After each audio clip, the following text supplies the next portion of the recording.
longtemps au Forum Normandie pour la paix. Donc merci tout particulièrement d'être venu assister à ce débat sur la liberté de la presse et sur les murs qui empêchent le travail des journalistes. Ils empêchent le travail des journalistes de différentes manières. Il y a bien sûr les murs qui enferment très physiquement les 572 journalistes dénombrés par Reporters sans frontières emprisonnés aujourd'hui. Il y a d'autres murs, des murs législatifs qui sont ceux de la censure, des murs aussi numériques qui empêchent tout simplement les gens d'accéder au contenu. Nous avons aujourd'hui pour en parler un panel extrêmement riche puisque nous avons ici Antoine Bernard de Reporters sans frontières qui va pouvoir nous parler de la situation générale de la liberté de la presse dans le monde. Nous avons 2 journalistes russes, ce qui ne sera pas de trop pour évoquer le sujet de la liberté de la presse en Russie, ou ce qu'il en reste. Zoya Svetova, qui est journaliste indépendante et qui a longtemps travaillé à la Novaya Gazeta jusqu'à la suspension du journal en mars dernier. Et en 2 personnes que nous aurons en visio, Denis Kataïev, qui est également un journaliste russe, qui lui travaille à Dozhd TV, donc une chaîne de télévision qui également a été suspendue, mais qui reprend ses activités aujourd'hui depuis l'étranger. Denis va pouvoir nous expliquer comment Dozhd arrive à continuer d'exister depuis l'étranger. Et Zach, qui lui n'est pas journaliste en tant que tel, mais qui est caricaturiste, aussi éditorialiste pour le journal philippin Petit Bulag, et qui va pouvoir nous parler de son travail de caricaturiste. Et c'est un travail qui sera illustré par des caricatures que vous allez pouvoir voir sur les écrans grâce à notre partenariat avec Cartooning for Peace, dont nous saluons les représentants qui sont présents ici dans la salle aujourd'hui, qui sont là-bas. Merci beaucoup. Donc, Cartooning for Peace, je le rappelle, c'est une association internationale de dessinateurs et de caricaturistes de presse qui a été créée en 2006, qui aujourd'hui regroupe près de 200 personnes dans le monde qui travaillent dans la caricature de presse, dans le dessin de presse, aussi bien dans des pays où ils peuvent travailler librement que dans des pays où c'est beaucoup plus compliqué. Zach va pouvoir nous parler du cas des Philippines. Et évidemment, il y a un point commun à la Russie et aux Philippines quand on parle du journalisme, c'est qu'en 2021, le prix Nobel de la paix a été conjointement décerné à Dimitri Muratov, le rédacteur en chef de la Novaya Gazeta, justement, que Zoya Svetova connaît très bien, et à Maria Ressa, journaliste philippine, dont Zach va pouvoir nous parler de son travail et de l'impact aussi que ce prix Nobel a eu ou n'a pas eu sur la situation de la liberté de la presse dans son pays. Je m'appelle Grégory Raiko, je travaille pour le site The Conversation France, qui est un site d'information que je vous recommande de découvrir si ce n'est pas encore déjà fait. Et nous allons commencer immédiatement avec Antoine Bernard. Antoine Bernard qui donc est responsable plaidoyer à Reporters sans frontières. Vous pouvez peut-être nous livrer une espèce de panorama général en quelques minutes de la liberté de la presse dans le monde. Est-ce que cette liberté de la presse, elle est aujourd'hui en moins bon état qu'avant? Est-ce que la tendance générale, elle est à ce que les murs se renforcent autour des journalistes, ou est-ce qu'il y a un peu plus aujourd'hui de liberté grâce peut-être à Internet et aux réseaux sociaux? Allez-y Antoine. Merci Grégory, bonjour à toutes et à tous, merci au Forum pour l'invitation et surtout merci à vous d'être présents aussi nombreux et aussi divers. C'est un plaisir renouvelé de participer à cet échange. Le prix Nobel de la paix à Dimitri Muratov et Maria Ressa est évidemment un signal extrêmement fort qui nous offre l'opportunité, même qui nous oblige à essayer de jeter la lumière sur ces murs qui enferment le journalisme et sur les multiples tentatives d'essayer de contourner ces murs, de continuer à travailler et à informer. Le journalisme par-delà les murs, c'est vrai, il faut essayer d'abord de comprendre quels sont ces murs. Et les murs, c'est en effet d'abord des prisons. Et pour commencer de répondre à ta question, Grégory, on assiste à une épidémie d'emprisonnement de journalistes, puisque le nombre dépasse aujourd'hui 500 journalistes arbitrairement détenus en raison de leur activité journalistique. C'est un chiffre en progression constante ces dernières années qui est extrêmement important. Et pour être tout à fait objectif, il faut aussi souligner que parallèlement, on relève moins d'assassinats de journalistes, en tout cas avant le 24 février et la guerre d'agression menée par le Kremlin en Ukraine. Le nombre d'assassinats de journalistes avait tendance globalement à l'échelle du monde à décroître, avec cependant, on y reviendra, en Ukraine en particulier, 8 assassinats de journalistes pour leur activité journalistique depuis le 24 février. Au Mexique, un nombre record et croissant d'assassinats. On aura l'occasion d'y revenir. Je voudrais simplement, pour illustrer mon propos sur les murailles, sur les prisons, citer quelques pays, parce que se dire il y a 500 ou plus journalistes aujourd'hui arbitrairement détenus, c'est très abstrait. Mais les plus grandes prisons aujourd'hui se situent en Chine, d'abord, très loin devant, avec 110 journalistes arbitrairement détenus, en Birmanie, 84, en Bélarus, c'est à 1500 km d'ici, en Bélarus, 44, au Vietnam, en Arabie Saoudite, Égypte, Éthiopie, Iran, Maroc.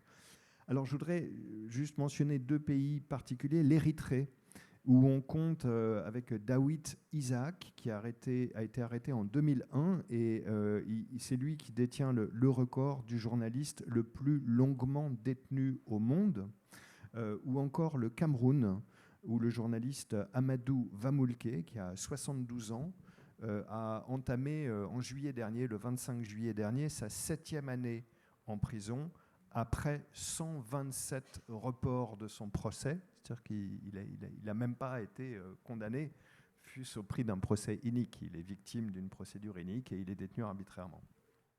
Mais il y a d'autres murs qui enferment le journalisme, et un mur qu'on voit se dresser de plus en plus puissant, c'est le mur du dénigrement. Dénigrement du journalisme, et en ligne, comme on sait, ça peut être extraordinairement violent. Et la violence en ligne n'est pas qu'en ligne, elle n'est pas abstraite, elle peut trouver sa conséquence très concrète dans la violence physique. Donc le mur du dénigrement, c'est la haine en ligne, c'est aussi ce qu'on appelle, dans un jargon d'anglicisme, les plaintes abusives, les Strategic Litigation Against Public Participation, les SLAP, c'est-à-dire quand des personnes, en général puissantes, qui sont l'objet d'enquêtes journalistiques, vont essayer de neutraliser le travail journalistique par le recours à des plaintes abusives contre les journalistes pour essayer de les empêcher, de les faire taire, ou en tout cas de leur faire perdre leur temps, parce qu'ils vont devoir passer du temps à leur propre défense. Et ça, c'est un phénomène qu'on a vu se développer considérablement. Également, autre mur, et alors là, on en parlera concernant la Russie, en particulier depuis le 4 mars, puisqu'il y a eu depuis le 4 mars 2022 au moins 6 dispositifs législatifs et réglementaires qui ont été adoptés pour museler le plus possible le journalisme, c'est le mur législatif. Le mur législatif, la loi abusive. Vous savez, dans le système international des droits humains tel qu'on le connaît depuis la chute de la Deuxième Guerre mondiale, les grands principes comme la liberté d'expression, la liberté de la presse, normalement sont garantis, d'après la Convention européenne des droits de l'homme, d'après la Déclaration universelle des droits de l'homme, sont garantis par la loi nationale. Ces grands principes internationaux, le droit international s'appuie sur la loi nationale pour essayer de les internaliser, de les rendre concrets dans les pays. Ce à quoi on assiste de façon de plus en plus fréquente aujourd'hui, c'est un recours évidemment abusif à la loi nationale, non pas comme instrument de garantie de ces libertés, mais au contraire comme instrument pour les réduire indûment, pour les restreindre indûment, au-delà de ce qui est permis, et en particulier pour museler le journalisme. Un autre mur auquel on se heurte de plus en plus est le mur de l'occultation ou du secret, le mur du secret. Vous savez, en démocratie, il y a un secret légitime, celui qui doit permettre à des services de sécurité d'assurer notre sécurité. Il y a un secret qui est opposé aussi, dont on peut débattre, qui est le secret des affaires.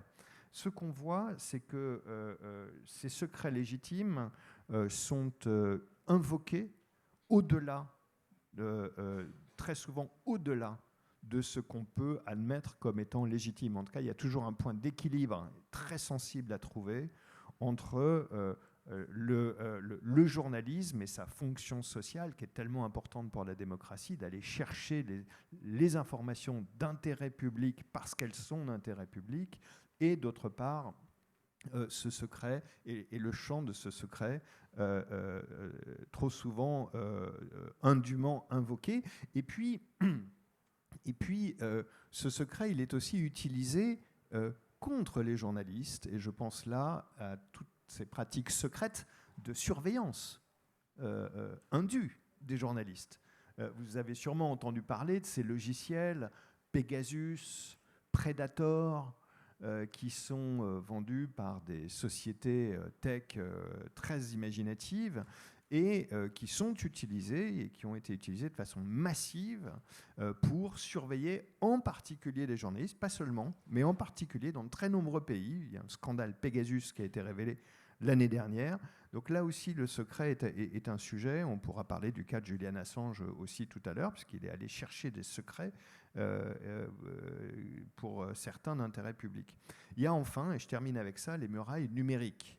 Alors les murailles numériques, c'est la muraille numérique de Chine, par exemple, qui fait qu'il y a vraiment un contrôle extrêmement pointu, très technique, très outillé sur l'information qu'elle sorte ou qu'elle entre. C'est une vraie muraille extrêmement difficile à contourner. Ce qui veut dire que presque 1,5 milliard de nos concitoyens du monde, en quelque sorte, sont en vase clos dans un système, dans un espace d'information qui est contrôlé. Au-delà de la muraille numérique chinoise, ce sont ces nouvelles murailles qui s'érigent. Et là, nous sommes tous concernés. Nous sommes tous concernés entre chacune et chacun d'entre nous et l'information fiable. Et je pense évidemment au nouveau système global d'information, le système digital, notre monde digital, qui pose énormément de problèmes parce que la désinformation et la propagande y circulent 6 fois plus vite que l'information fiable, l'information qui est recueillie, vérifiée, recoupée, rectifiée s'il y a besoin, c'est-à-dire l'information journalistique, le cas échéant, pas seulement, mais le cas échéant. Et là, ça pose un énorme problème de réguler cet espace, mettre des règles, là où aujourd'hui c'est la jungle, et la loi du plus fort et la loi du profit qui y règne. Et pourquoi c'est très important, je termine ce premier tour d'horizon avec ça, c'est très important parce que dans nos sociétés, nous on a une énorme chance, on vit dans une société démocratique, dans une société où on a accès à une pluralité de sources d'informations, on fait ce qu'on veut, on peut débattre librement. Mais on ne se rend pas compte du privilège qu'on a. On est très minoritaire à l'échelle de la planète à pouvoir être dans cette situation. C'est le cas dans une 50aine de pays du monde où la presse est vraiment libre, où on peut avoir vraiment accès à une pluralité de sources d'information. Mais c'est fondamental ça, parce que si ce ne sont pas les faits qui sont le centre de la conversation, les faits, alors il n'y a pas de liberté d'opinion. Nous ne sommes pas, vous et moi, en mesure de nous forger notre opinion, de nous déterminer en tant que citoyens ou même en tant éventuellement que consommateurs éclairés, quoi. Donc c'est un problème absolument majeur, ce mur entre nous et l'information fiable. Alors il y a évidemment, pour essayer de répondre à toutes ces situations, beaucoup de travail, d'imagination et d'initiative. Et tout à l'heure, on va parler, j'espère, de la Russie, de l'Ukraine. On va pouvoir parler des initiatives qui sont prises pour essayer de réguler cette jungle informationnelle et ce chaos informationnel, et qui sont plus que des initiatives qui sont en train d'être montées et qui, pour certaines, sont en train de se traduire enfin en loi.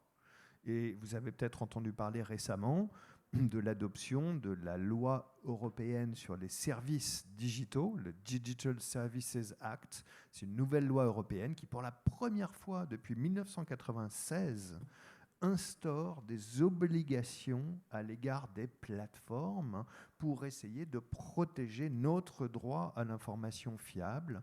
On pourra dire la même chose du projet de législation européenne sur la liberté des médias qui vient d'être rendu public. Et ça, ce sont des petites notes d'espoir pour essayer de réguler ce chaos. Merci beaucoup Antoine. Je me tourne vers Zoya Svetova. Antoine a mentionné plusieurs murs et je pense que la plupart de ces murs, ce sont des murs que vous connaissez bien en tant que journaliste russe et aussi en votre qualité de visiteuse de prison. C'est un travail que vous avez effectué en Russie de 2008 à 2016. Vous avez beaucoup travaillé sur les prisonniers en Russie, pas uniquement les journalistes, mais les prisonniers, les dissidents. Il y a donc les murs des prisons, Antoine l'a dit, il y a les murs législatifs en Russie, on les a aussi, avec les lois qui ont été adoptées depuis plusieurs années déjà, notamment les lois d'agents étrangers, qui disqualifient les médias, des lois qui qualifient aussi des individus de médias agents étrangers, finalement des lois qui ont abouti à la suspension de la Novaya Gazeta. Et il y a aussi les autres murs dont Antoine a également parlé, les murs numériques qui empêchent aujourd'hui les Russes d'accéder à de très nombreux contenus qui sont sur Internet, et aussi le fameux dénigrement public, puisque la campagne est constante en Russie contre ce qu'on appelle la cinquième colonne, les journalistes qui seraient à la solde de l'Occident, et ainsi de suite. Est-ce que vous partagez ce constat qu'en Russie, finalement, il y a l'ensemble de tous ces murs qui entourent l'activité journalistique, et comment peut-on encore travailler en tant que journaliste en Russie si c'est possible? Oui, je pense. Merci beaucoup.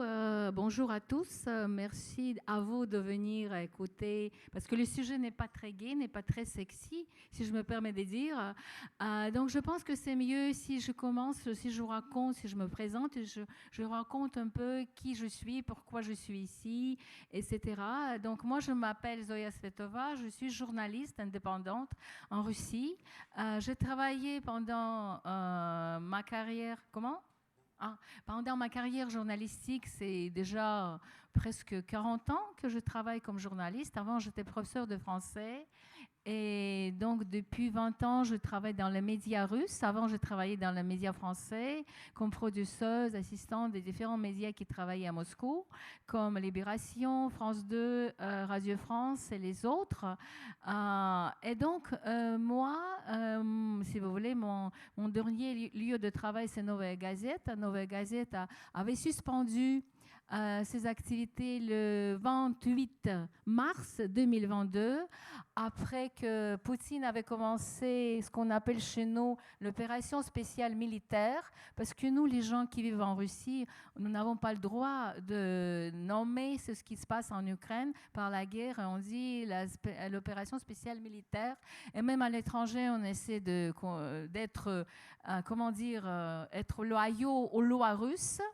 Et voilà, donc moi je suis toujours journaliste parce que Novaya Gazeta avait suspendu ses activités, c'est-à-dire que le journal ne sort plus en papier, mais nous avons créé des nouveaux sites, un site qui s'appelle l'Espace Libre, et sur ce site-là, on continue de publier les articles, les textes. Moi, je continue de publier mes textes sur la justice, sur les prisons russes.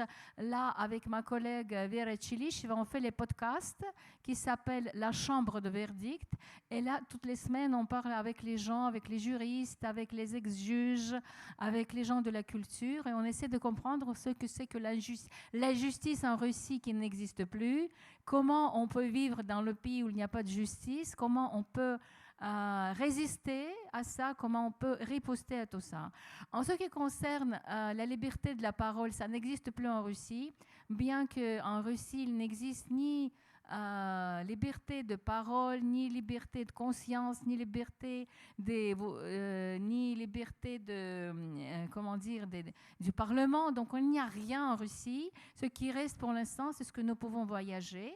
Et moi, je suis venue en France pour quelques semaines parce qu'on m'a invité à participer ici à une conférence qui s'appelle « Comment démocratiser la Russie ». Ce que c'est bizarrement, comment on peut démocratiser le pays qui n'est pas la démocratie, qui est plutôt la dictature, qui mène la guerre dans le pays voisin.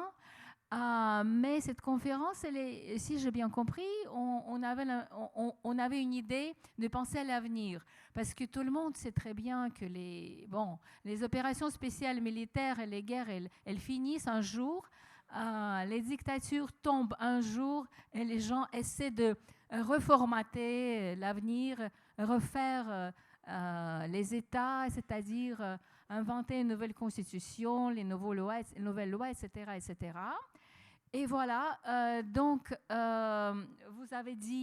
vous avez mentionné cette loi sur les agents étrangers et je peux vous expliquer qu'est-ce que c'est que les agents étrangers pour les journalistes, qu'est-ce que ça signifie.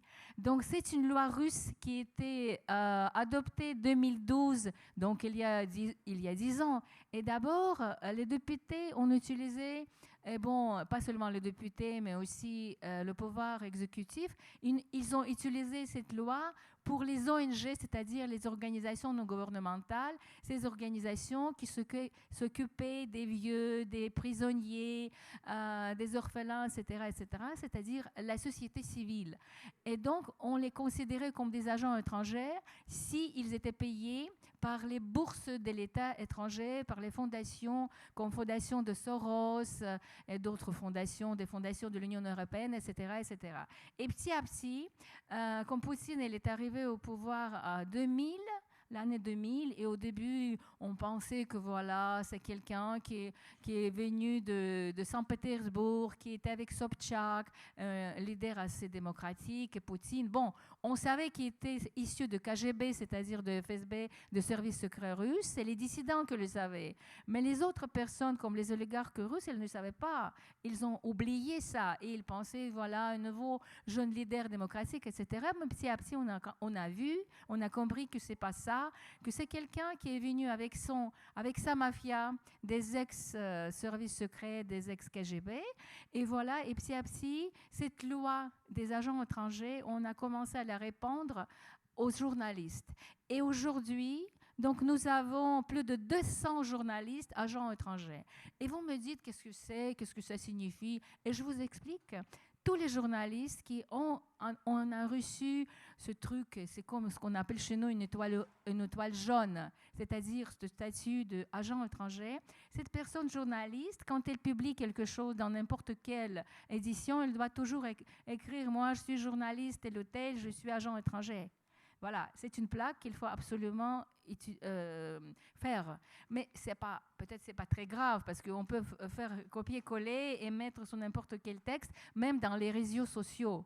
Non, ce qui est terrible, que vous devez tous les 3 mois, vous devez donner des rapports fiscaux et vous devez montrer tout ce que vous avez dépensé, tout l'argent que vous avez reçu et tout ce que vous avez acheté à partir du savon, du slip, je ne sais pas quoi, si vous achetez le téléviseur, je ne sais pas quoi, vous devez donner ces rapports.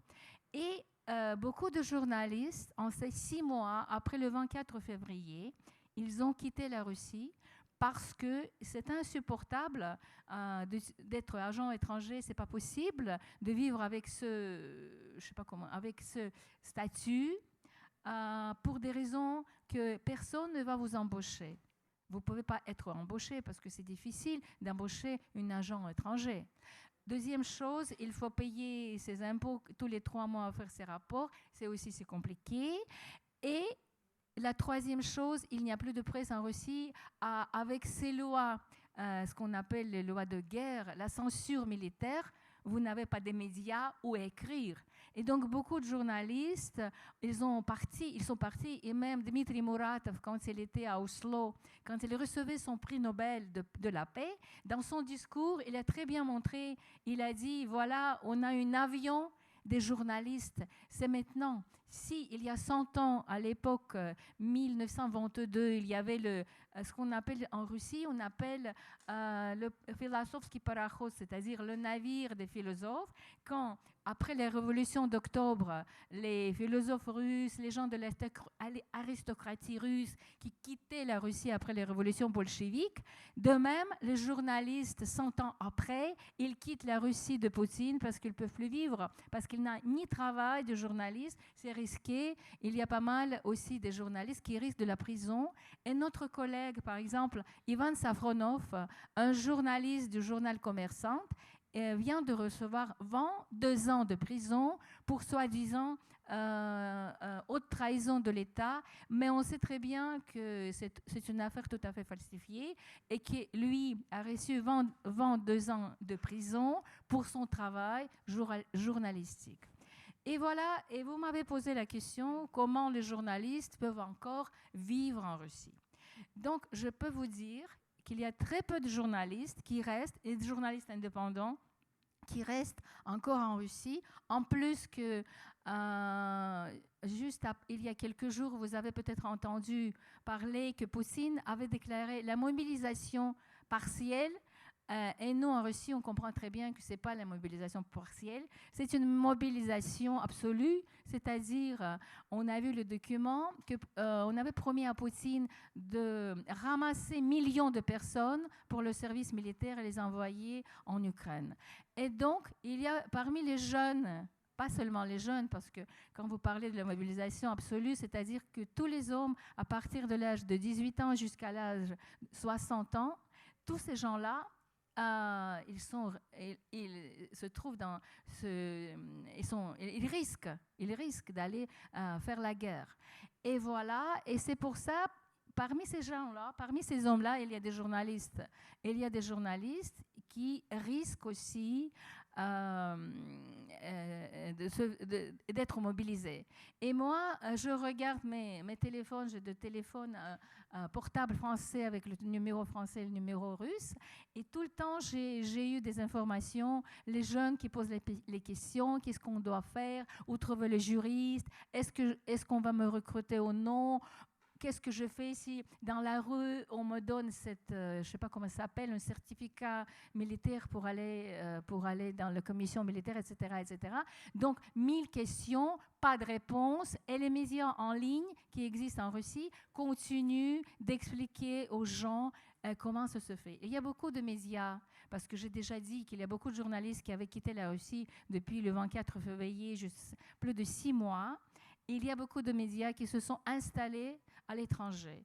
Moi, j'ai 3 fils qui sont journalistes et une fille qui n'est pas journaliste, mais tous, ils sont partis au début de mars 2022. Et par exemple, mon fils cadet, qui est rédacteur en chef de la chaîne Dost, dont nous allons écouter le collaborateur Denis Katayev, qui va vous expliquer comment cette télévision indépendante, comment il a pu réinstaller à Riga, parce qu'elle était fermée en Russie en mars 2022. Et voilà, tous ces gens-là qui sont à l'étranger, tous ces journalistes, ils continuent de travailler, et il faut que vous sachiez que l'Internet n'est pas fermé en Russie, qu'il y a toujours YouTube, et que les gens qui veulent s'instruire et qui veulent comprendre ce qui se passe vraiment en Russie, et les gens qui ne sont pas zombés par les télévisions russes pro-gouvernementales et tous ces médias pro-gouvernementaux, ils peuvent toujours écouter ça et comparer les différentes informations et faire leur choix. Voilà. Merci beaucoup, Zoya. Et évidemment, la transition est toute trouvée avec Denis Katayev. Je ne sais pas, Denis, si vous nous entendez bien? Oui. Bon. Oui, bien sûr. Voilà, très bien. Denis, je vais juste vous demander d'enchaîner sur ce que vient de dire Zoya. Vous êtes l'un des passagers de ce vol des journalistes métaphoriques qui a quitté la Russie depuis février, puisque vous êtes désormais installé en France, à Paris. Vous êtes journaliste à la chaîne de télévision Dojd, site internet Dojd. Vous allez nous expliquer exactement ce qu'est Dojd, parce que nos auditeurs ne le savent pas forcément. Et comment vous continuez à travailler aujourd'hui, et comment vous parvenez à, aujourd'hui encore, faire accéder les Russes à vos informations, puisque même si Zoya dit effectivement à juste titre qu'on peut y avoir accès, il y a quand même un petit effort à faire, je crois, avec des VPN à installer, des choses comme ça. Donc peut-être que vous allez pouvoir nous expliquer comment vous travaillez aujourd'hui et comment vous travailliez hier. Bonjour à toutes et tous. Merci pour l'invitation. Désolé de ne pas venir chez vous parce que, à cause de l'information, Zoé a déjà expliqué la situation avec la mobilisation. Je travaille pour l'instant aussi pour Radio France, à la rédaction internationale. C'est pourquoi c'est très important d'être ici à Paris pour informer et les Français aussi qu'est-ce qui se passe en Russie, pas seulement les Russes en tant que journaliste de Doge. Oui, bien, moi je m'appelle Denis Kitaïev et j'ai fait 12 ans à Doge comme journaliste et comme présentateur de journal de télé.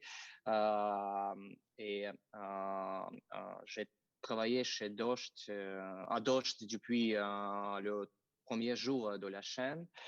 C'était le 27 avril 2010. Voilà, vous avez demandé c'est quoi Dost, c'est le média, c'est la chaîne indépendante, c'est les médias. On diffuse sur YouTube, on diffuse sur câble, on diffuse sur source partout parce que on essaie d'être contemporain, on essaie d'accéder à tous les audiences qui existent. C'est pourquoi on peut dire que c'est pas la chaîne, c'est les médias indépendants. Et voilà, bien sûr, quant à moi, vous connaissez que la chaîne a été fermée en Russie le 3 mars à cause de loi qui a été adoptée par le Parlement. C'est la loi contre la liberté d'expression, c'est la loi contre le journalisme, bien sûr, contre nous tous, les journalistes indépendants. C'est pourquoi moi, j'ai décidé de quitter la Russie, de fuir la Russie. Et moi, j'ai pris un dernier vol Aeroflot pour l'Union européenne parce que moi, j'ai décidé d'aller en France. C'est très important pour moi. Et voilà, pour l'instant, je suis, comme j'ai déjà dit, en France et je travaille à Radio France, à la rédaction internationale. Mais c'est important pour moi-même, c'est très important de continuer à travailler en tant que journaliste russe pour informer les gens qui restent en Russie parce qu'il y a beaucoup de gens qui restent en Russie et après la mobilisation aussi, c'est un privilège de quitter la Russie pour l'instant, mais il y a les demandes, il y a le besoin d'informations indépendantes toujours et c'est très important pour nous, en journalistes qui ont déjà fui la Russie, de continuer ce travail, ce métier pendant la guerre. C'est très important parce que je crois qu'on peut changer l'opinion publique et on a vu déjà une sorte de panique en Russie après la déclaration de mobilisation. Moi, j'ai vu que beaucoup de, moi, j'ai observé beaucoup de tensions sur qu'est-ce qui se passe en Russie et Dost, pour l'instant, a obtenu beaucoup de vues chaque jour.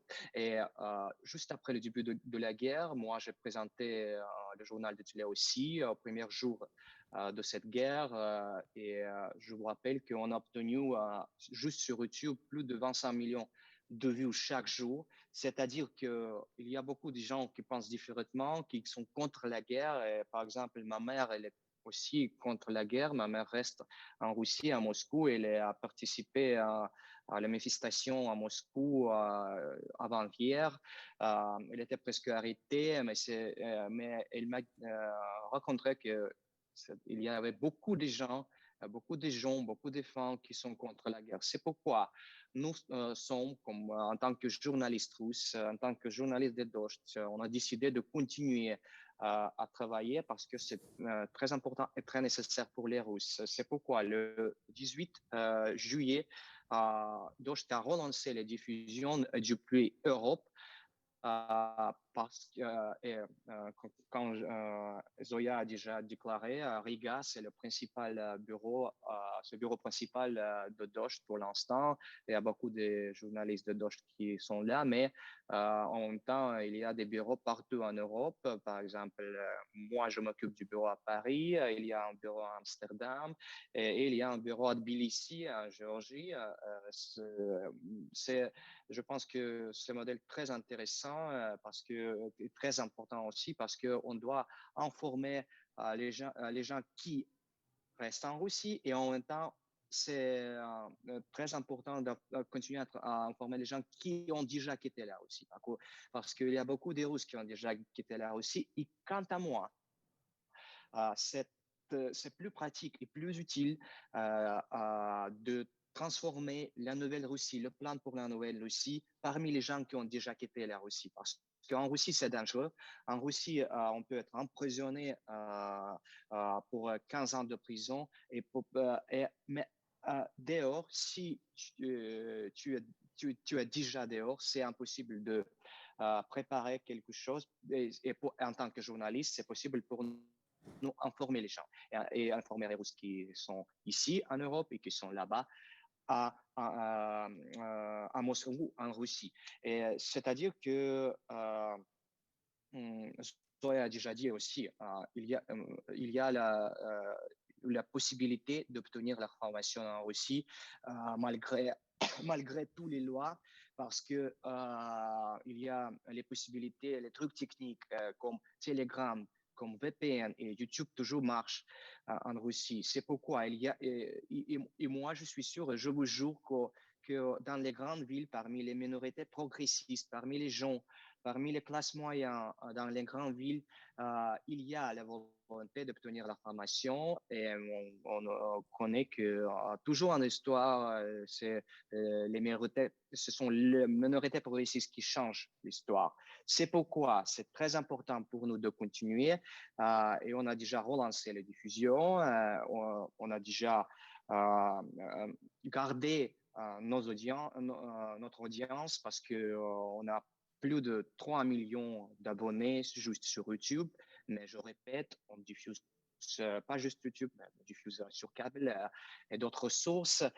Et on voudrait continuer à la diffusion en anglais.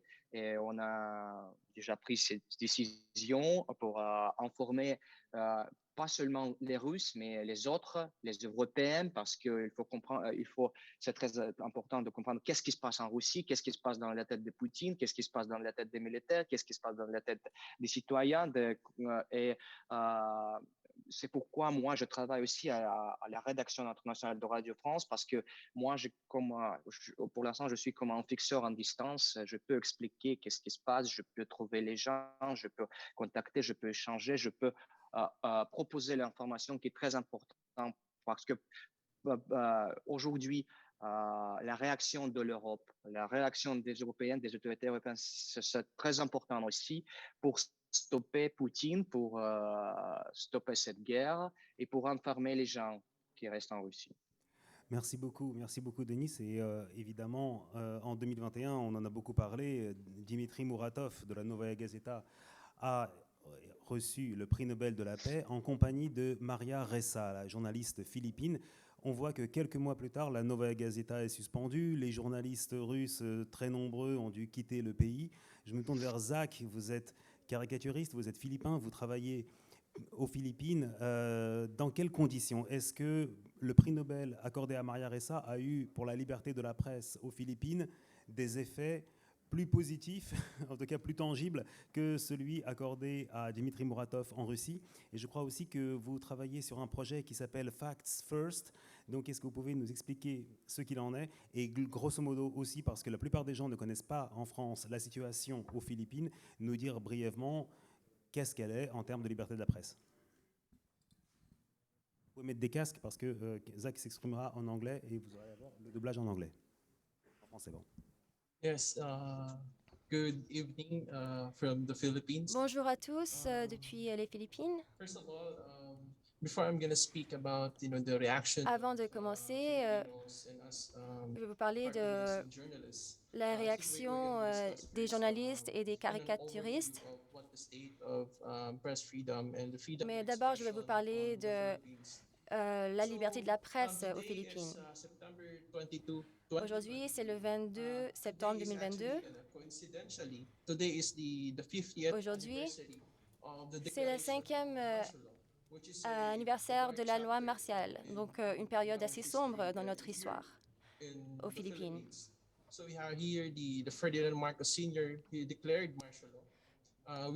La loi martiale a été déclarée et cela a coûté à aux droits de l'homme et à notre économie à travers les années 80. Beaucoup ont perdu la vie, torturés, 60 000 ont été emprisonnés dissent. Et tout cela à cause de... Actually, many of them were not even involved, or they were just even innocent. We have this Beaucoup ont été innocents. sad state. C'était une And période most très sombre de and notre most of histoire. all, we have this during this martial law in Pendant cette 1978. période, en Many 1972, publications in print beaucoup de and médias et radio de and publications, la radio, television la were télévision, actually closed, which ont includes été fermés. ABS-CBN, in which it reopened in 1986 and then it closed. It was shut down Ça a again. été ouvert en 86 et So because fermé of, encore quelques années plus tard. the closure of print newspapers Et à that were cause typical de of tout the cela, de la Marcos fermeture des regime, médias back in the 1970s, so dans les années in 70, which the Marcos administration claimed that they worked with, l'administration à l'époque so-called the communists that are branded as the enemies of the state. You also have this, the abrupt stop, the Il y a- stoppage of the golden era of editorial cartoons. il y a eu, In the peu Philippines, de in médias à which, cette époque-là.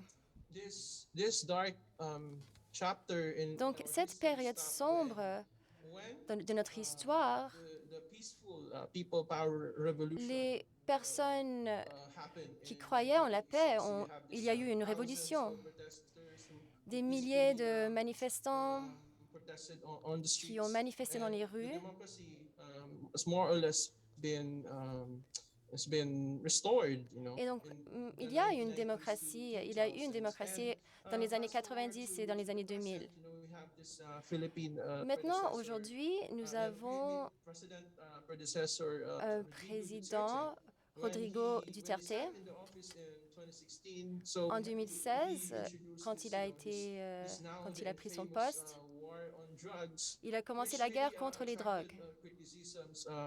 Il y a eu beaucoup de critiques de la part des médias. Rappler, in which we know that because of relentless coverage of the Rappler, Et as well as the nous avons beaucoup parlé organizations de différentes organisations progressives dans cette guerre contre les drogues. being harassed, from all directions. So we Il y a eu de started l'harcèlement with de the tous les cyber sens. libel cases, we have more or less 10 cyber libel cases that were filed against the Il y a eu beaucoup de procès en cours contre le rappeur. cyber libel charges, that has been filed, not only with the Rappler, but also with the independent journalists, Et les journalistes indépendants and also with the other concerning people. And we have also here a ont coordinated été... DDoS attacks, being launched against the il y a eu des attaques contre les différents sites, les différents médias, les journaux. Online logs, so which caused the websites to shut down. Et donc, les sites web ont décidé de fermer pour un moment. Ensuite, les gouvernements nous ont obligés de fermer quelques sites parce qu'ils ont parlé de groupes communistes qui sont les ennemis de l'État. After the ABS-CBN was reopened in 1986. Et en 86, quand les médias ont ouvert encore, peu de temps après, les médias ont été encore une fois fermés. Les médias ont été utilisés par les gouvernements avant pour restreindre le travail des journalistes et les mouvements des populations. Parfois, il y aurait un petit groupe de manifestants. Ils ne pouvaient pas faire ce qu'ils voulaient faire. Et finalement, il y a beaucoup d'assassinats de journalistes. En 2009, il y a eu un massacre dans le sud des Philippines où 59 journalistes ont été assassinés. C'est très, très triste. En ce qui concerne le prix Nobel, l'élection de notre président, depuis, nous avons vu plus de trolls, d'harcèlement en ligne. L'espace en ligne est rempli de désinformation, inondé. Antoine Bernard a dit que quand on répète des mensonges, à force de les répéter, ça devient la vérité. Et donc, les mésinformations, malheureusement, circulent 6 fois plus rapidement que la vérité.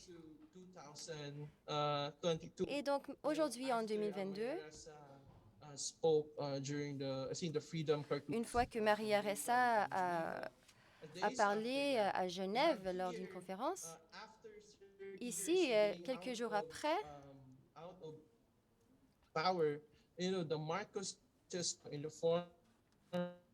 l'interprète s'excuse, ça coupe.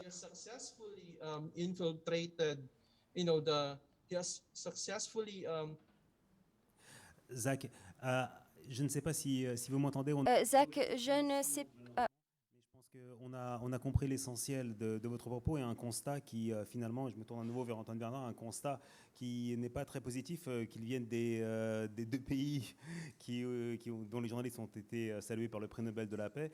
Tous nos intervenants nous disent à quel point tous ces murs dont vous avez parlé se referment autour d'eux, même si à travers Internet, on peut quand même trouver un petit passage. Donc, première question, quelles sont les solutions pour toutes ces personnes, tous ces pays où l'État exerce une pression terrible sur les journalistes? Et une deuxième question qui pourra ensuite peut-être introduire les questions de la salle, on va y passer ensuite. On parle pour l'instant que des pays non démocratiques, des pays autoritaires, de dirigeants comme Poutine, comme Duterte et d'autres. Est-ce qu'il n'y a pas aussi des problèmes, peut-être pas d'une même ampleur, mais des problèmes existants dans les pays démocratiques? Vous avez mentionné le cas de Julian Assange, on parle beaucoup de la concentration des médias en France et ailleurs. Donc voilà, cette deuxième question portera sur nos pays démocratiques, mais commençons déjà par les solutions pour ceux qui ne le sont pas. Oui, alors, juste avant la solution, pour surabonder sur le propos de Zach, il faut savoir qu'aux Philippines, nos concitoyennes et concitoyens accèdent à l'information principalement par Facebook, à plus de 90%. Et ça renvoie à la question de comment circule l'information par Facebook et le fait que la désinformation, pour l'instant, continue de circuler 6 fois plus vite que l'information fiable. Donc c'est vraiment un problème extrêmement grave qui vient s'ajouter à tous ceux qui ont été exposés avant. La façon d'essayer d'y répondre d'abord, moi je trouve, parce que je suis toujours très touché en entendant les témoignages comme ceux qu'on vient d'entendre, et je trouve que pour nous, ici, la première solution à laquelle nous pouvons contribuer, c'est de nous informer, de faire l'effort d'essayer de nous informer. De nous informer, c'est-à-dire de lire ce que vous écrivez, de regarder ce que TV Rain, qui est le nom de Dost, diffuse sur YouTube et de faire cet effort-là. Et puis évidemment, on peut aller encore un petit peu plus loin, et à Reporters sans frontières, c'est évidemment ce qu'on fait. Donc je vais vous donner très très vite l'illustration pour les journalistes ukrainiens et les journalistes russes, parce que vraiment on a 2 situations finalement tellement intrinsèquement liées par la politique de Poutine en réalité, mais qui sont 2 situations où les journalistes ont des besoins complètement différents. Les journalistes ukrainiens ont été attrapés par la guerre de Poutine. Ils n'y étaient pas préparés. Et leurs besoins ont été d'abord d'être équipés pour pouvoir la couvrir, pour pouvoir faire leur métier. Et couvrir un conflit en tant que journaliste, c'est avoir accès à un équipement qui, pour nous, peut paraître très simple. Un gilet pare-balles, siglé presse, un casque, des équipements, une trousse de premier secours, du matériel informatique, des piles, des recharges pour pouvoir diffuser ces informations, les transmettre. Vraiment des choses comme ça, finalement très simples. Mais ça n'existait pas du tout. Et donc, très simplement, il faut commencer à trouver des sous pour pouvoir acheter des gilets pare-balles. C'est du matériel militaire, c'est compliqué à transférer, obtenir les autorisations pour les acheminer. Nous, on a pu ouvrir très très vite un centre pour la liberté de la presse en Ukraine, basé à Lviv d'abord, et puis ensuite à Kiev, ce qui nous a beaucoup aidé à soutenir plus de 600 journalistes ukrainiens, et puis trouver des fonds également pour essayer de soutenir les médias ukrainiens qui vont couvrir la guerre et qui ont perdu leur source de financement. Parce qu'à partir du 24 février, l'essentiel des financements allant à ces médias s'est reporté ailleurs, est parti. Donc comment continuer cette activité? Allez voir par exemple un média qui s'appelle le Kiev Independent, comme indépendant, qui diffuse beaucoup sur les réseaux et qui fait un travail très remarquable et qui est très loin d'être le seul. Autre mobilisation très importante, je disais tout à l'heure, très vite, après le 24 février en Ukraine, on a pu voir que des journalistes étaient ciblés, mouraient, étaient assassinés, et du matériel, des équipements de médias étaient ciblés, comme des antennes de télé. Et donc très vite, on s'est dit, RSF, il faut essayer de couvrir ça, de le documenter suffisamment pour pouvoir en faire une qualification pénale éventuelle et trouver les procureurs qui seraient susceptibles d'enquêter et de poursuivre les auteurs. Aujourd'hui, on a soumis 7 plaintes concernant 50 événements d'atteinte de crimes contre les journalistes et les médias, recensés depuis le 24 février, concernant 120 journalistes, dont des plaintes fondées sur des éléments d'enquête qu'on a pu réaliser nous-mêmes avec nos partenaires en Ukraine, là où les services ukrainiens sont complètement dépassés et on peut les comprendre au regard de l'horreur, de l'ampleur des crimes commis, des massacres de civils. Bon. Mais on se dit que c'est absolument fondamental que ces crimes ne restent pas impunis. Vous savez, l'impunité des crimes contre les journalistes dans le monde, aujourd'hui, c'est plus de 90% des crimes qui restent impunis. C'est un chèque en blanc pour continuer d'assassiner des journalistes et de tuer l'information au sens propre. Donc il faut tout faire pour réunir des preuves, tout faire pour pousser les procureurs à agir. Et on travaille donc directement maintenant avec le procureur général d'Ukraine, avec le procureur de la Cour pénale internationale, avec le procureur français chargé des crimes contre l'humanité et des crimes de guerre, parce que il y a des Français, des journalistes français qui ont été assassinés. Frédéric Leclerimoff, le dernier, et Pierre Zakrzewski, le premier qui avait la double nationalité franco-irlandaise, avec le procureur lituanien, parce qu'il y a un journaliste lituanien, documentariste, qui a été assassiné. Et donc, il faut faire ce travail. Ça nous mobilise beaucoup. Et puis, je voudrais donner un dernier exemple. Il se trouve que toute cette propagande de guerre poutinienne, toute cette désinformation est diffusée de façon industrielle, en particulier par des télévisions du Kremlin. 3 télévisions en particulier qui occupent beaucoup, et ça Denis pourra en parler très bien, parce que TV Rain, au contraire, veut s'inscrire dans la fourniture d'une information fiable. Mais il se trouve qu'il y a un marché qui est tenu par ces 3 télévisions qui diffusent au quotidien de l'incitation aux crimes contre l'humanité, voire au génocide, au quotidien.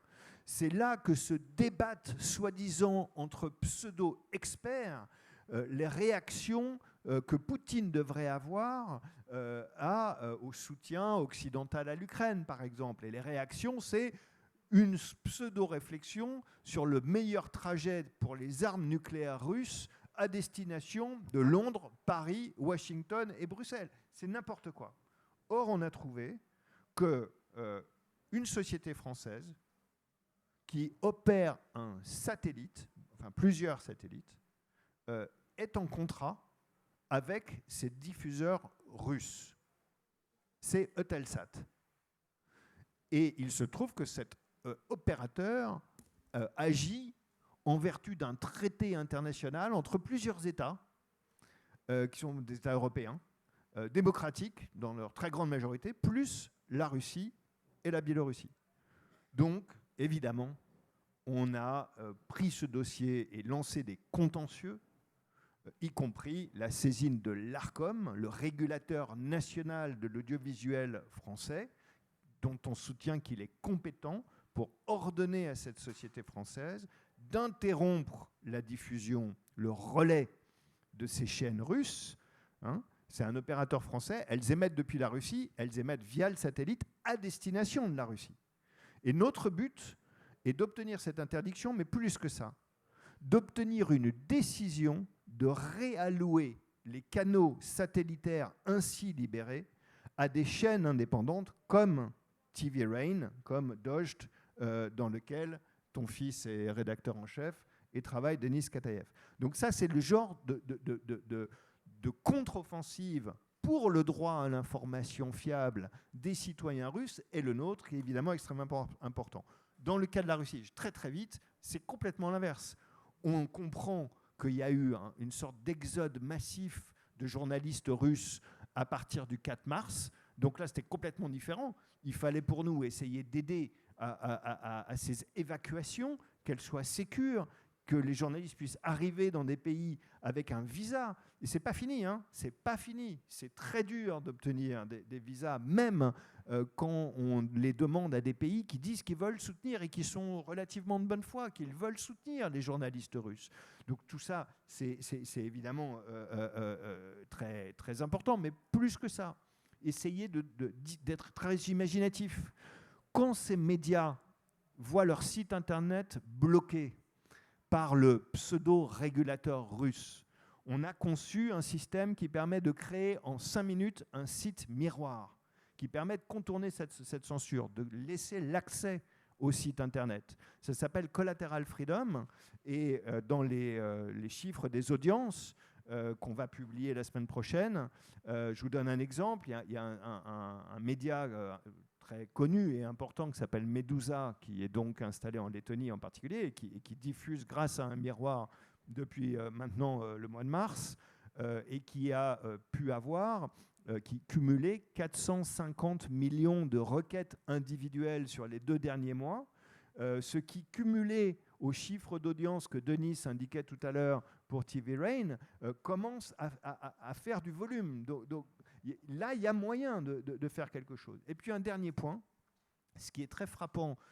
je trouve, dans cet exil massif de journalistes russes, c'est que ça nous a été expliqué, il y a ceux qui continuent d'essayer d'agir de l'intérieur de la Russie et de faire leur métier, et puis parmi ceux qui font ce choix ou sont contraints à l'exil, il y a ceux qui souhaitent repartir tout de suite dans une activité journalistique pour essayer de contribuer à nourrir l'information fiable en Russie. Eh bien, ça coûte des sous. Il faut essayer de réunir des fonds sans perdre de temps, le plus vite possible, pour essayer tout de suite de trouver les moyens de repartir. Et on a créé pour ça un fonds qui s'appelle le JX Fund, le Journalist in Exile Fund, qui a commencé depuis quelques mois à pouvoir fournir ainsi ses premiers soutiens. Et tout ça repose vraiment sur notre propre intérêt pour cette information concernant la guerre du Kremlin en Ukraine et la situation en Russie. C'est nous qui sommes les moteurs de cette activité journalistique parce que nous sommes curieux, parce que nous devons faire l'effort d'essayer de nous informer et de comprendre et d'avoir nos opinions. C'est nous. Merci beaucoup Antoine. Il nous reste un petit peu moins d'une demi-heure et du coup nous allons passer aux questions de la salle. Nous allons donc vous faire passer un micro, sans doute, si nous avons un micro à faire circuler. Je vais juste vous demander de poser vos questions de façon très brève pour que nos invités puissent répondre, notamment Zach dont la connexion est rétablie.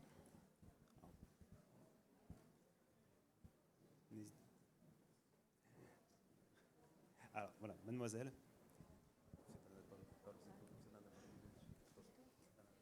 Vous avez parlé de lois abusives qui oppressent les droits des journalistes, leur restreignent leur liberté et leur parole. Quelles sont-elles et en quoi est-ce qu'elles consistent concrètement?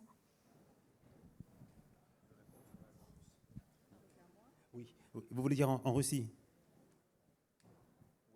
Ou en général? Oui. Oui. Quels sont les sujets? Quelles sont les lois abusives concrètement, donc c'est ça qui empêchent D'accord.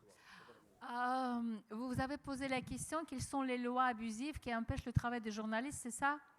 Oui.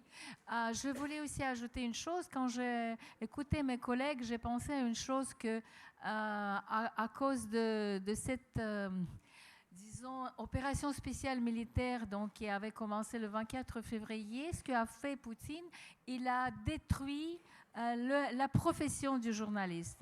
Parce que moi, par exemple, du coup, je voulais partir en Ukraine pour faire mon travail de journaliste et je me suis adressée à mon rédacteur. Elle a dit, est-ce que je peux aller? Parce que bon, peut-être je peux aller au sud de l'Ukraine, à Odessa, où il n'y avait pas vraiment des hostilités. Et il m'a dit, bien sûr, tu peux aller, mais tu ne pourras plus revenir en Russie. Et pour moi, c'était très important parce que moi, je ne voulais pas ne pas avoir la possibilité de revenir en Russie. C'est pour ça que je ne suis pas allée en Ukraine, c'est-à-dire que je n'ai pas pu travailler comme journaliste. Les lois, je réponds à votre question. Donc, j'ai déjà parlé de cette loi de l'agent étranger. Ça, je pense que vous avez compris que tous les vendredis, le ministère de la Justice russe, vers la fin de la journée, il publie la liste des nouveaux agents étrangers parmi les journalistes et parmi les médias. Et donc, ces gens-là, ils ne peuvent pas effectuer son travail librement. Parce que je vous ai expliqué qu'il y a des difficultés pour travailler, des difficultés financières et des difficultés déontologiques, etc., des difficultés professionnelles. Deuxième chose, les lois, ce qu'on appelle les lois des fakes. C'est une loi qui a été votée au début de mars 2022. Ça s'appelle les journalistes qui publient les articles qui, la justice considère que c'est la discréditation de l'armée russe ou la discréditation du pouvoir russe. Ce journaliste, n'importe qui, pas seulement le journaliste, mais aussi le citoyen russe, il risque de la prison de 10 ans ou de 15 ans de prison. Et nous avons déjà plus de 200 affaires judiciaires quand les gens se trouvent en prison pour ça ou qui ont payé des longues amendes. Voilà, c'est ça ce qui empêche le travail de journaliste. En plus, ce que je vous ai déjà dit, si vous dites que c'est la guerre en Russie contre l'Ukraine, c'est aussi, vous pouvez être mis en prison et avoir 7 ans en prison au moins. Et donc, si vous parlez aussi de certaines, disons, endroits géographiques en Ukraine, si vous donnez les noms de ces endroits où il y avait soi-disant où les soldats avaient commis, soi-disant, les crimes de la guerre, vous pouvez être aussi, se trouver en prison et avoir de même 10 ou 15 ans de peine. Voilà. Zach, peut-être que vous pouvez nous dire quelques mots brièvement, parce que malheureusement le temps presse, sur les lois qui, pareil, les lois abusives qui empêchent le travail de journalisme aux Philippines.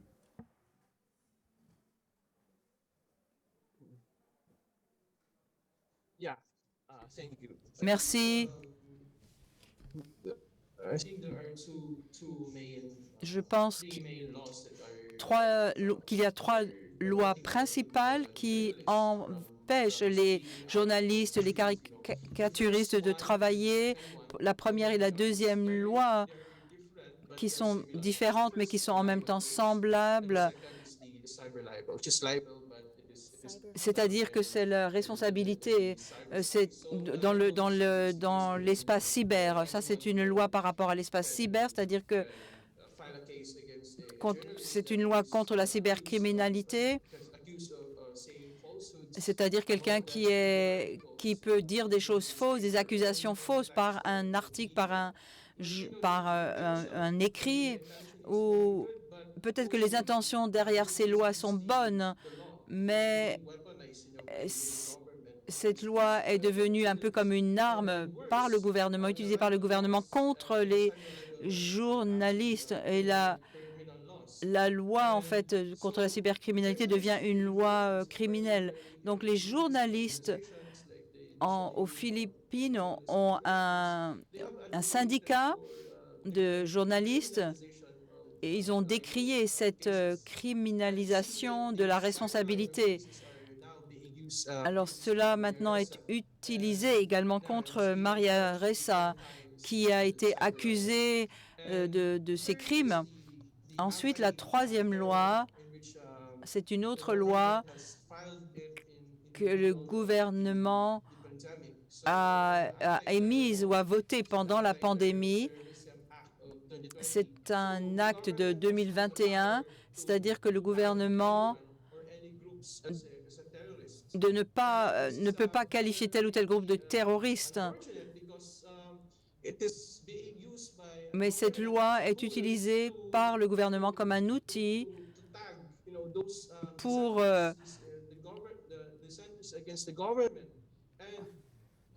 accuser. Donc, et ces lois ont été mises en application.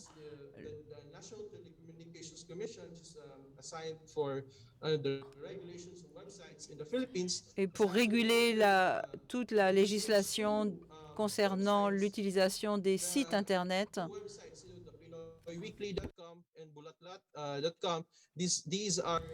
Ce sont là donc il y a par exemple deux sites qui sont assez progressistes aux Philippines,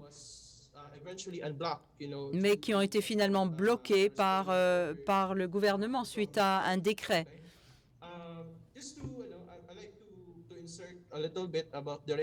Et j'aimerais parler ici de la réaction des Philippins concernant ces actes, notamment par rapport au prix Nobel de la paix, qui a vraiment souligné l'importance des journalistes indépendants et qui a également remis en question le gouvernement. Donc c'est un bon moment en fait pour nous d'être journalistes en ce moment aux Philippines. Dans notre cas, ça a vraiment permis, grâce à l'affaire de Maria Ressa, de pouvoir persévérer et prendre vraiment le terrain et de continuer. J'écris par exemple des pages satiriques. J'ai été menacée, j'ai été dérangée, j'ai été harcelée à cause des dessins que je fais, des illustrations, mais cela me motive davantage encore de continuer de faire mon travail à cause de ce prix Nobel et de continuer de garder ma ligne directrice et de continuer de défendre la vérité, parce que défendre la vérité est vraiment devenu un cri de guerre de beaucoup de journalistes, de beaucoup de citoyens, de beaucoup d'acteurs de la société civile qui peuvent également faire face à des persécutions. Mais notre devoir, c'est son devoir aussi à elle en tant que journaliste. On ne peut pas regretter d'avoir fait son devoir malgré le harcèlement, malgré les attaques nombreuses qui ont été reçues, même par l'armée, même qui l'a harcelée tous les jours. Oui. Merci. Plus beaucoup de temps pour le débat. Il y a sans doute encore pas mal de questions dans la salle. Donc nous allons prendre la question suivante. Oui, madame, devant.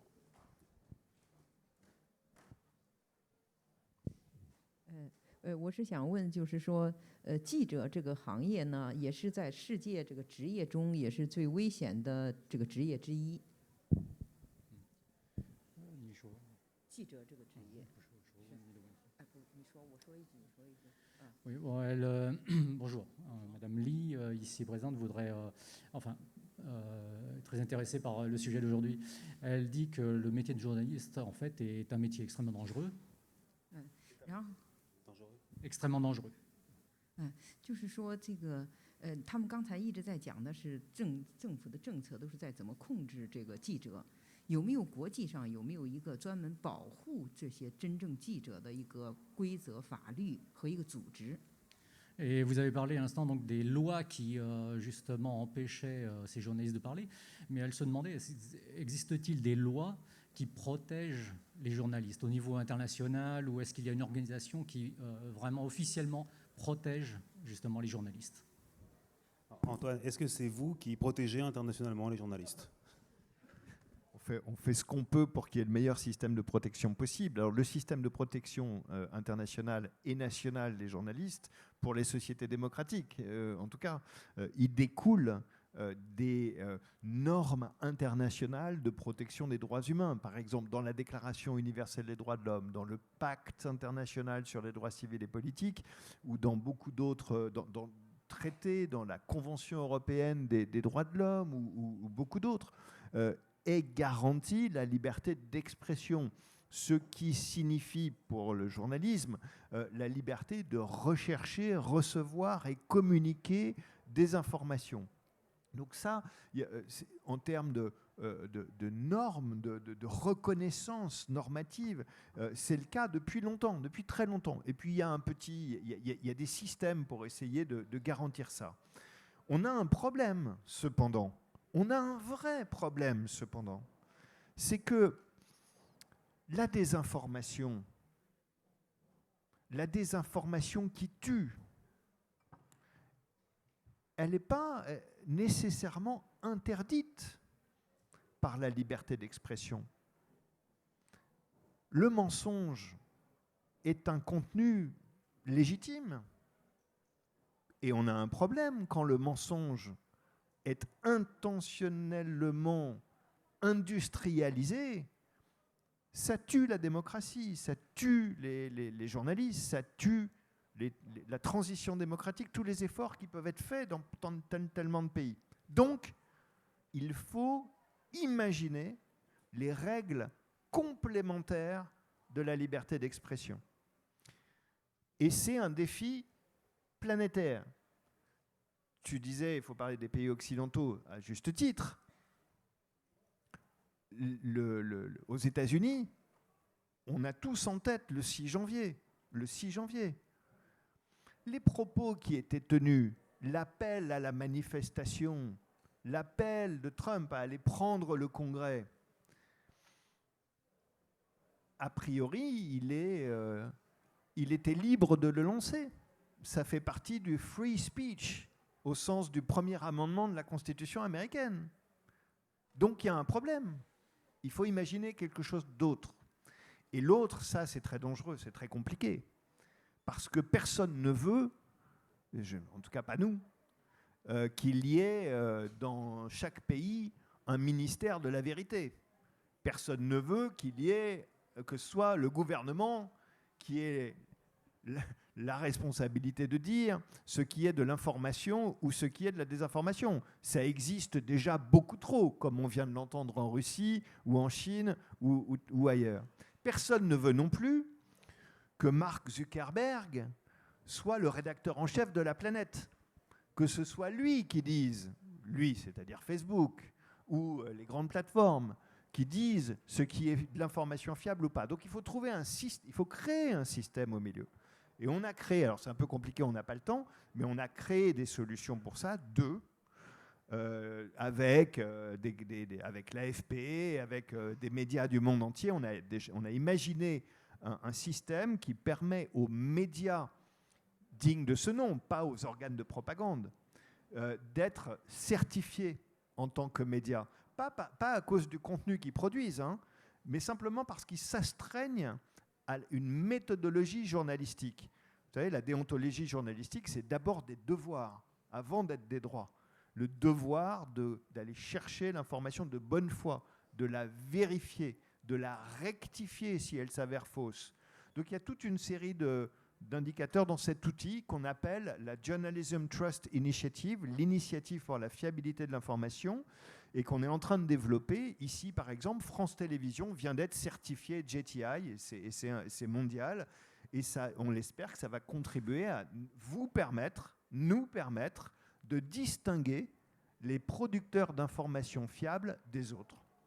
Merci. Et Zoya, vous vouliez ajouter quelque chose sur cette protection internationale des journalistes? Oui, je voulais ajouter une petite chose. Quand vous posez la question, est-ce qu'il y a quelque chose qui protège les journalistes? Et je peux vous donner 2 exemples récents.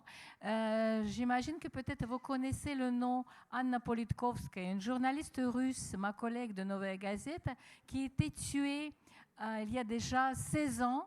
Et elle, c'était une journaliste la plus connue dans le monde entier, les journalistes russes, qui avait reçu tous les prix de l'Europe et tous les prix du monde. Et elle pensait que ces prix et cette gloire internationale la protègent en Russie, mais ça ne l'a pas protégée. Elle était fusillée dans l'entrée de sa maison par des killers tchétchènes, parce qu'elle écrivait beaucoup sur la guerre en Tchétchénie, sur la corruption en Tchétchénie, etc.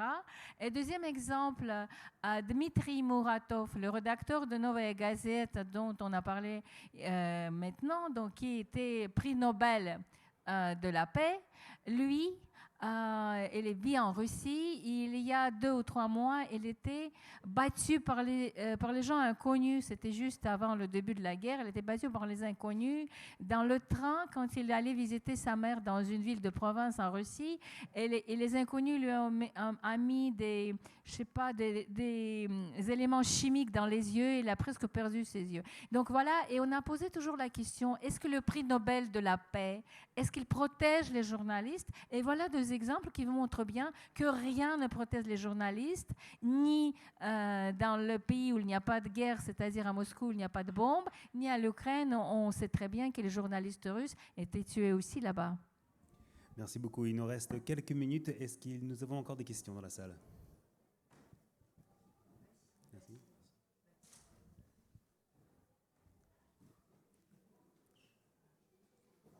Voilà. S'il n'y a pas de questions, oui, moi, je voudrais juste revenir un petit instant avec vous sur ce qu'on disait sur les pays occidentaux et démocratiques, et notamment sur cette histoire de concentration des pouvoirs. Est-ce que c'est une menace pour la liberté de la presse? Concrètement, Bolloré? Oui, concrètement, en France, la concentration, le système Bolloré, le système B, comme on l'a appelé RSF dans un documentaire qu'on a rendu public il y a 3 mois maintenant, qui est disponible d'ailleurs sur YouTube. Oui, on considère que ce type de mélange des genres, de concentration capitalistique qui permet à des entrepreneurs ou une entreprise qui n'a rien à voir avec le secteur des médias d'en devenir propriétaire et d'accumuler la propriété de médias au risque de s'en accaparer l'information, d'imposer une ligne ou de faire des échanges entre d'un côté essayer d'obtenir un marché ou faire des affaires, et pour obtenir ce marché, proposer en échange des informations favorables dans le groupe de médias. Donc évidemment, la concentration est susceptible de poser problème. En plus, dans beaucoup de pays, la capitalisation des médias est occulte, on ne la connaît pas. Donc évidemment, ça se prête aux plus grandes manipulations. Ça concerne beaucoup de pays démocratiques, et y compris européens. Hein. Ça ne veut pas dire que la concentration en soi est un problème. Il faut distinguer entre les concentrations. C'est un peu compliqué, mais en tout cas, la concentration est favorable à ce risque de dérive. Et donc, face à ça, on pense que pour la France, RSF pense qu'en France, la législation doit être actualisée. Ça n'est pas le cas qu'en France, et on soutient beaucoup la nouvelle législation européenne qui vient d'être proposée, qui n'est pas révolutionnaire, hein, mais elle dit par exemple, comme élément de réponse sur ce problème de concentration, elle impose la transparence sur la propriété des médias. Ben, ça peut paraître tout simple, hein. Moi je pensais même que ça existait déjà avant de rejoindre Reporters sans frontières. Non, ça n'existe pas. Rien que la transparence sur qui est propriétaire de quels médias, ça fera une énorme différence dans beaucoup de pays, y compris européens. Et puis il faut aller un petit peu plus loin pour essayer de protéger contre les risques de conflit d'intérêts ou de ce qu'on appelle de trafic d'influence. Et ça, l'Europe, cette année, est présente au rendez-vous. Dans ce domaine-là, il faut le dire, on a beaucoup à reprocher à l'Union européenne souvent, on l'entend beaucoup dans les débats, et moi je crois vraiment, et à RSF nous croyons qu'en cette année 2022, l'Union européenne, notre Europe démocratique est si complexe mais démocratique, apporte à notre sujet des produits, des actions sans précédent pour nous protéger, pour protéger notre droit à l'information fiable.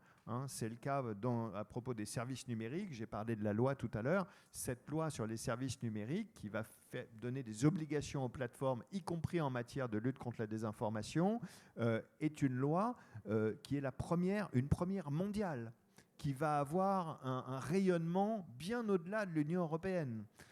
Et dans la loi de la jungle, ça fait du bien d'avoir une loi démocratique comme ça. Et c'est la même chose pour la loi européenne sur la liberté des médias qui vient d'être rendue publique. Elle est accessible, qui permet de protéger les journalistes dans beaucoup de domaines. On a parlé de la surveillance indue, par exemple. Eh bien, elle légifère sur l'interdiction d'une telle surveillance. Elle légifère sur la concentration. Elle légifère sur les médias de service public qui sont menacés dans beaucoup de pays. Et on en parle en France depuis que la redevance audiovisuelle a été supprimée et qu'il y a une interrogation légitime sur la façon dont les médias de service public en France seront désormais financés. Alors on imagine bien que ce gouvernement n'a pas en tête de supprimer les médias de service public. Simplement, ça ferait du bien d'avoir un peu de clarté et vite sur le fait que les financements des médias de service public en France seront, 1, garantis, 2, si possible, pérennes, pluriannuels, avec un système qui protège contre les risques de réduction budgétaire en cours d'exercice. Et puis, la loi européenne, le projet de loi européenne, touche aussi aux garanties dans l'espace numérique que j'évoquais, pour essayer de protéger les médias contre la modération abusive des plateformes, quand les plateformes décideraient d'enlever du contenu journalistique qui ne leur conviendrait pas, par exemple. Alors, c'est un texte qui est largement perfectible sur beaucoup de points. Il y a une conversation qui s'ouvre maintenant et dans laquelle Reporters sans frontières est très, très, très engagé pour essayer d'obtenir encore des progrès dans ce projet de loi européenne. Merci beaucoup. La réunion, notre débat touche à sa fin parce qu'il est 15h30. Merci beaucoup à tout le monde. Merci à nos intervenants. Merci Antoine. Merci Zoya. Merci Zach. Merci Denis qu'on a un petit peu moins entendu. Désolé. Voilà. Merci. Et merci à tous pour tous ces échanges. Et merci au Forum Normandie.